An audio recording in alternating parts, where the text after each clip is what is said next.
Hello, we're going to be looking at IELTS listening part 3 of matching questions.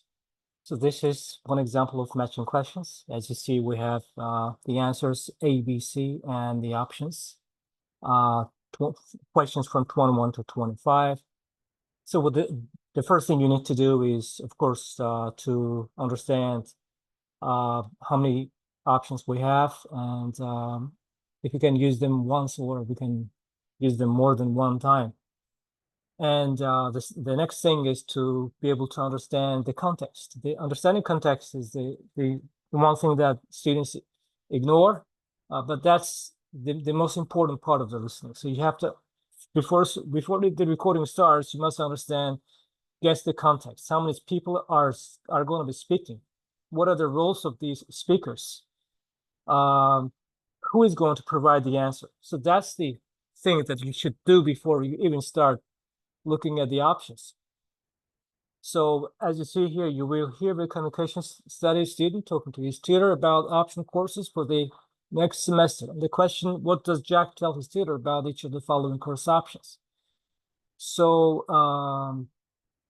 so we understand here that who's going to choose the courses and who's going to be speaking. We understand Jack, the student, probably is going to be speaking to his tutor.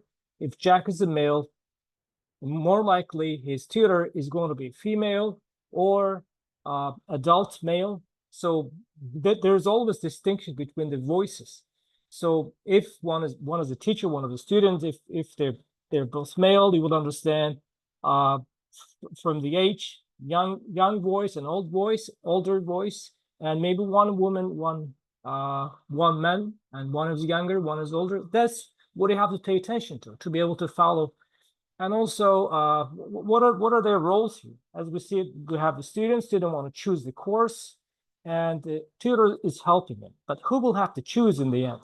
Of course, the students will have to make the choice, but the tutor is the one who will provide the options. So you will have to follow not the teacher, but the students.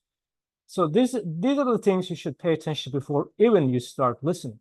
So here we have just one short exercise for you. So then after you find out the context and how many people are going to speaking and what are their roles, you will have to look at the options here. He'll definitely do it. He may or may not do it, and he won't do it. And you have to think, what are the other ways that the speaker can paraphrase these words? Definitely, of course, or I will give it a thought. Some expressions like this, for example, expression, I'll give it a thought. Probably if you hear this expression, he may or may not do it. So I'm going to be showing you here now some extracts from the recording that you're going to listen, and you have to decide if they are definitely yes, may or may not, or definitely not.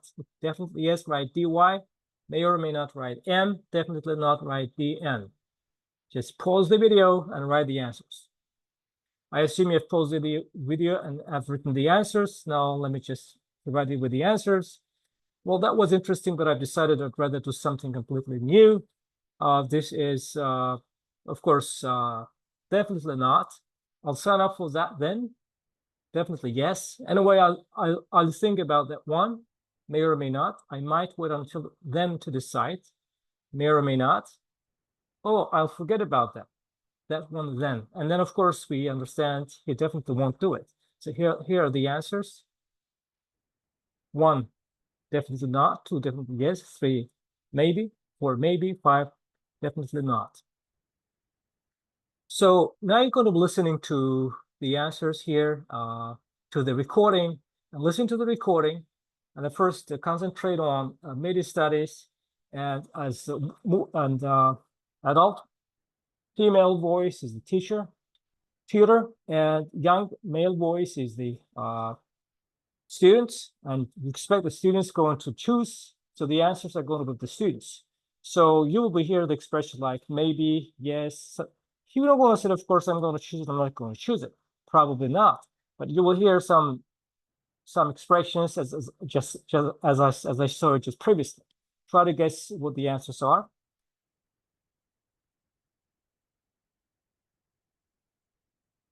Studies student talking to his tutor about optional courses for the next semester. Come in. Oh, hello, Jack. Have a seat. Right. You said you wanted to see me to talk about your options next semester? That's right. We have to decide by the end of next week. Really, I'd like to do all 5 options, but we have to choose 2, don't we?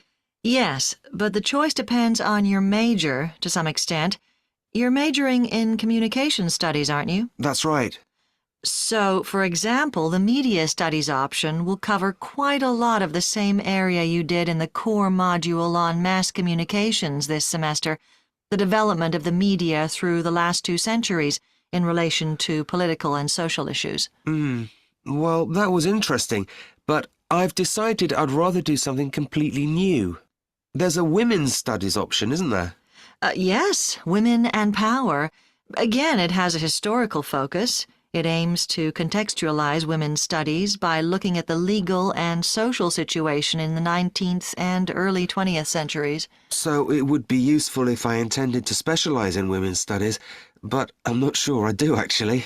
Well, it might still be useful to give you an idea of the issues involved. It's taught by Dr. Steed. Oh, really?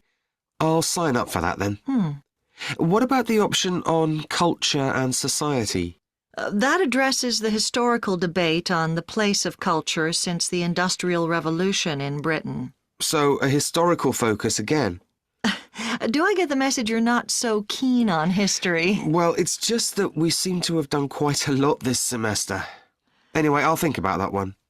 If you're interested in a course focusing on current issues, there's the option on identity and popular culture that approaches the subject through things like contemporary film, adverts, soap operas, and so on.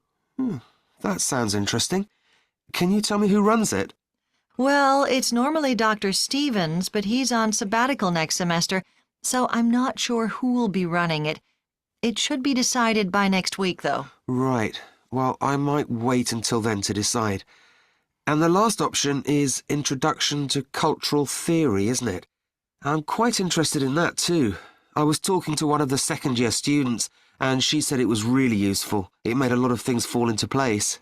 Yes, but in fact, in your major, you'll have covered a lot of that already in Communications 102, so that might be less useful than some of the others.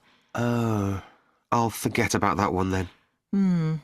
Now, while you're here, we could also discuss how you're getting on with your core module assignment. Okay, now look at your answers, try to reorganize, regroup. And finally, here are the answers. You can look at the answers here. 21C, 22A, 23B, 24B, 25C. Thank you. I hope it was useful. I'll see you next lesson.